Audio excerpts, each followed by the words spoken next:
Bien-aimés frères et sœurs de l'émission Instant Motivation sur Racine World TV, bonjour. Que Dieu vous bénisse pour votre attention continue à cette émission. Si vous aimez ce que nous faisons, likez les vidéos et partagez-les. Contribuez au développement de cette chaîne. Aujourd'hui, je m'en vais m'entretenir avec vous sur un thème capital, un thème important pour votre épanouissement, pour que vous rentriez dans votre destinée, dans les bénédictions que Dieu a écrites sur votre vie. Bien-aimés, le thème d'aujourd'hui est les clés qui ouvrent les cieux sur votre vie. Autrement dit, des actes qui permettent au royaume de Dieu d'être favorable à votre vie. Bien-aimés, il y a des actes que nous posons qui touchent le cœur de Dieu. Il y a des attitudes que nous avons qui permettent à Dieu d'être tellement content de nous qu'il ne peut pas ne pas nous accorder des faveurs exceptionnelles qui permettront à coup sûr à un épanouissement dans notre vie. C'est de cela qu'il s'agit dans cette vidéo. Je vous prie donc d'être attentifs pendant que je prie. Seigneur, merci pour ces frères et ces sœurs qui veulent écouter ce message. Et je prie que tu disposes les cœurs, que tu renouvelles leur intelligence et leur permettes de comprendre la vérité qui est cachée derrière cette exhortation. Fais-le pour ta gloire. Au nom puissant de Jésus, nous avons prié. Bien-aimés, nous lisons dans le livre d'Ésaïe, le chapitre 58. Chapitre 58, à partir du verset 6. Il est écrit: le jeûne qui me plaît est celui qui consiste à détacher les liens de la méchanceté, à délier les courroies de toute servitude, à mettre en liberté tous ceux que l'on opprime, à briser toute espèce de joug. C'est partager ton pain avec ceux qui ont faim, et offrir l'hospitalité aux pauvres sans abri. C'est donner des habits à celui qu'on voit nu, à ne pas détourner de ton prochain, à ne pas te détourner de ton prochain. Alors, comme l'aurore, jaillira ta lumière. Ton rétablissement s'opérera bien vite. Oui, alors la justice marchera devant toi et la gloire de l'Éternel sera l'arrière-garde. Quand tu appelleras, l'Éternel répondra. Quand tu crieras à l'aide, il dira: je suis là. Bien-aimés, beaucoup de chrétiens jeûnent et prient. Ils jeûnent pour penser que leur jeûne forcera les écluses des cieux et la bénédiction de Dieu se déversera sur eux en abondance. Parce que nous croyons, pour ceux qui sont chrétiens ou d'autres religions, ceux qui croient en Dieu, nous disons que lorsque Dieu entendra nos prières, il ouvrira son trésor caché, le ciel, et déversera la bénédiction sur nous en abondance. Et certains se mettent à prier presque même 12 heures sur 24 heures. Certains passent 40 jours de jeûne et prière pour voir les bénédictions apparaître dans leur vie parce qu'ils auraient chassé tous les démons familiaux, les démons régionaux, les démons du quartier qui ont enchaîné leurs bénédictions. Ils ont fait cette expérience pendant des années, mais en réalité, une bonne analyse des choses montre qu'en réalité, rien n'a changé. Ils sont encore dans la précarité, ils sont dans les jours que l'ennemi a mis sur leur vie. Mais ce passage que nous venons de lire nous révèle les clés qui ouvrent naturellement le ciel sur nos vies. Quand il dit ouvrir le ciel sur nos vies là, c'est-à-dire que les fenêtres du royaume des cieux, les portes du royaume des cieux sont ouvertes. Et lorsque tu pries, ta prière monte droit à Dieu quand tu as déjà Dieu dans ta vie. Quand Jésus est déjà dans ta vie, tu es un enfant de Dieu. Quand tu pries, Dieu entend. Mais il y a des choses qui font que Dieu même se lève sur son trône et dit: hey, il y a quelqu'un sur la terre qui est en train de prier. Il y a des attitudes que quand tu poses sur la terre, les anges disent, hey papa Yahweh, il y a quelqu'un qui est en train de demander secours. Il y a quelqu'un qui est en train de dire, Seigneur, aide-moi. Et ces actes-là, peu de chrétiens les comprennent ou bien peu de chrétiens les appliquent. Si vous commencez par appliquer les principes que Dieu a établis, vous n'aurez pas besoin de faire beaucoup de prières avant de voir du résultat. Et c'est ça que le passage là nous dit. Bien-aimé, si tu es quelqu'un qui aime jeûner beaucoup, en croyant que le jeûne prière va forcer Dieu à te répondre, je vais te dire doucement. Dieu ne répond pas aux prières parce que tu as jeûné. Dieu répond aux prières parce que ces prières sont conformes à sa parole, sont conformes à sa volonté. Et sa volonté, c'est ça que nous sommes en train de lire maintenant. Il dit, le jeûne qui me plaît est celui qui consiste à détacher les liens de la méchanceté. Si vous êtes quelqu'un, chrétien ou pas, et vous appréciez la méchanceté, vous voyez des gens traiter leur prochain injustement, et vous ne dites rien, vous y trouvez plaisir, vos prières ne seront pas exaucées favorablement. Vous allez voir des choses se réaliser dans votre vie, mais ces choses-là se font par grâce, et non pas parce que vous avez touché le cœur de Dieu. Il y a des gens qui vivent juste sous la grâce. Mais pas parce que leur vie touche Dieu et Dieu fait quelque chose pour eux parce que Dieu est content. Quand Dieu est content de quelqu'un, ce qu'il fait dans sa vie rentre dans l'extraordinaire. Mais quand Dieu n'est pas content de quelqu'un, Dieu lui fait les choses qu'il fait même aux païens. Et c'est ça que beaucoup de chrétiens vivent et c'est pourquoi leur vie ne change pas. Le soleil, Dieu le donne aux païens comme aux chrétiens.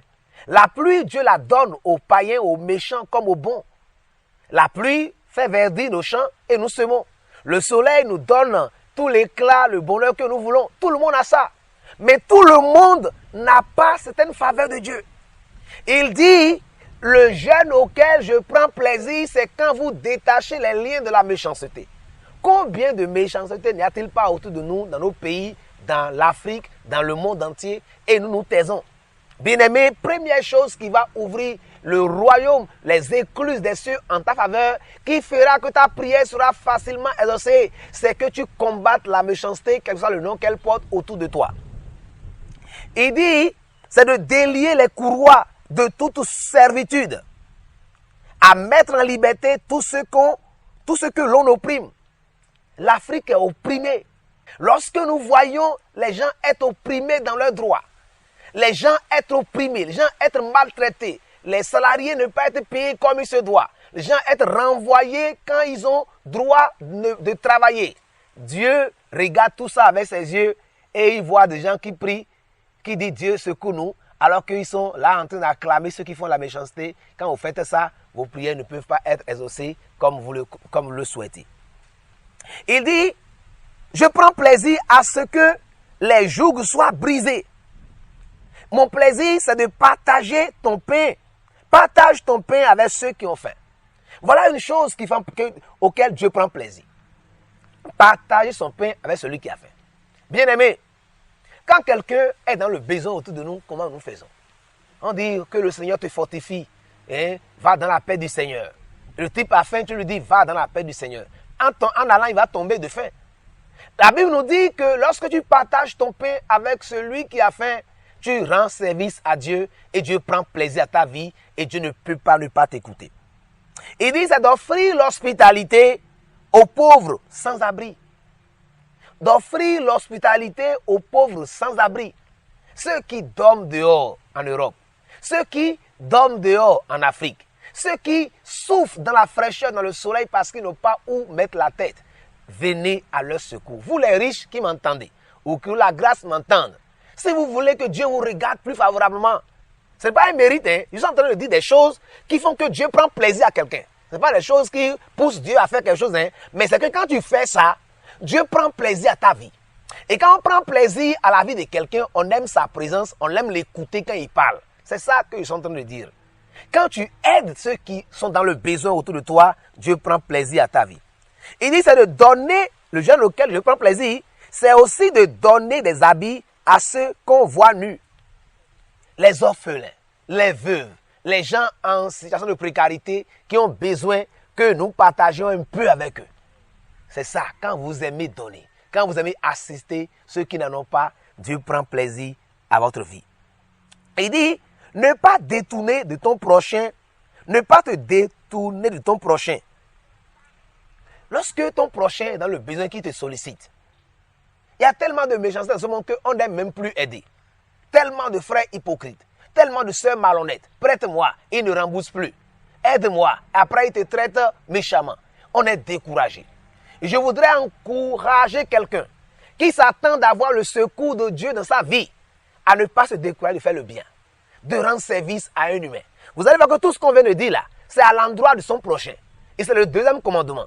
C'est pourquoi il a dit, quand tu aimes Dieu vraiment là, la seconde chose à faire est, aime ton prochain comme toi-même. Ce que tu aimerais qu'on te fasse, fais-le sur ton prochain. Si tu es nu et tu aimerais qu'on te donne des habits, habille ceux qui sont nus autour de toi. Si quand tu as faim, tu aimerais qu'on te donne à manger, si quand tu as soif, tu aimerais qu'on te donne à boire celui qui a soif autour de toi. Donne à manger autant que tu peux à celui qui a faim. Celui qui est nu et qui cherche quelque part où dormir, celui qui est sans abri, aide-le à trouver un abri. N'arrache pas à la veuve ce qu'elle a pour manger sous prétexte qu'elle n'a pas de force, elle n'a personne. Bien-aimés, comme nous sommes pris par le temps, je vais aller rapidement. Il dit, quand tu fais ces choses-là, alors, comme l'aurore, jaillira ta lumière. Comme le lever du jour, la lumière, ta gloire, ta destinée va se lever. Ton rétablissement s'opérera bien vite. Peut-être que actuellement, tes affaires sont bloquées. Ta famille est dans un chaos indescriptible. Tu te trouves dans le tourment.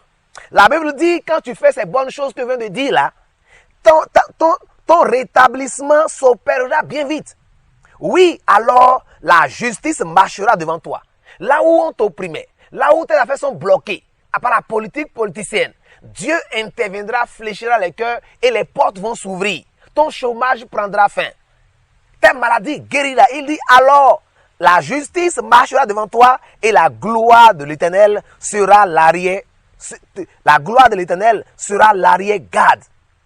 Quand Dieu se lève dans ta vie, qui peut être contre toi? Il dit, garde, quand tu appelleras, l'Éternel répondra. On appelle Dieu par quoi? Par la prière. Quand tu appelleras, l'Éternel répondra. Quand tu crieras à l'aide, il dira, je suis là. Bien-aimé, si tu ne veux pas, acclame le Seigneur. Il dit, quand tu donnes ton pain à celui qui a faim, quand tu habilles celui qui est nu, quand tu luttes pour bannir autour de toi la méchanceté, quand tu brises les jougs de la servitude, quand tu traverses que chaque homme soit libre. Quelque part, un homme a dit, les hommes naissent libres, mais partout ils sont dans les fers. Il me semble que c'est Jean-Jacques Rousseau. Ils naissent libres, mais partout ils sont dans les fers. Parce qu'un autre plus fort les a maintenus dans le fer. Quand quelqu'un est opprimé, Dieu voit ça, son cœur brûle. Si vous voulez que Dieu vous regarde favorablement, que sa grâce abonde, que vos prières soient exaucées, que la faveur de Dieu soit avec vous. Quand vous criez Seigneur au secours, que Dieu réponde, commencez à aimer votre prochain. Voyez autour de vous. Est-ce que j'aime mes collaborateurs? Est-ce que j'aime mes employés? Ce que je leur fais comme traitement là, est-ce que c'est une preuve d'amour? Mes cousins, mes amis, mes voisins, comment je les traite? Comment je parle avec eux? Est-ce que j'aime quand ils souffrent? Est-ce que j'aime quand ils sont opprimés? Est-ce que j'aime quand ils sont maltraités? Est-ce que j'aime quand mes responsables souffrent? Quand je critique mes autorités, quand je veux du mal des autres, c'est contre Dieu que je travaille. Et donc, ce matin, je viens de parler des clés qui ouvrent les écluses des cieux, qui ouvrent les portes des cieux sur nos vies, sans que tu aies gêné, sans que tu aies beaucoup crié, la faveur t'accompagne. Dieu dit, quand tu appelleras, je dirai, je suis là. C'est-à-dire, ceux qui confondent là. Un propriétaire n'appelle pas son chien sans qu'il ne vienne. Quand il dit Dieu dit, je suis au garde à vous. Dieu dit, je suis là. Bien-aimé, je dis ça pour te faire rire un peu, mais pour te montrer que si tu veux que Dieu réponde, oui, je suis là à tes prières, commence par aimer ton prochain. Commence à poser des actes naturels envers des cousins, envers des gens que tu ne connais pas. Fais du bien autour de toi. Aime ton prochain. Et c'est ça que même les Arabes ont compris. C'est ça que ceux que nous traitons de ne pas être chrétiens ont compris. Ils font des Sahara, comme on le dit. Ils font du bien. Ils ouvrent des portes. Et beaucoup de gens vont dans les religions d'accord, non chrétiennes, parce qu'ils voient des actes d'amour. Mais nous dansons dans les églises, nous chantons, nous applaudissons, mais nous ne faisons pas preuve d'amour. Que le Seigneur te bénisse, qu'à travers ce message qui n'est pas un jugement, qui n'est pas une accusation vers toi, mais c'est un encouragement à te lever et à aimer ton prochain véritablement en le soutenant, en le tendant la main. Que le Seigneur te bénisse. Si tu as aimé la vidéo, partage-la massivement et abonne-toi à Racine World TV. Shalom, shalom. Ton ressuscité.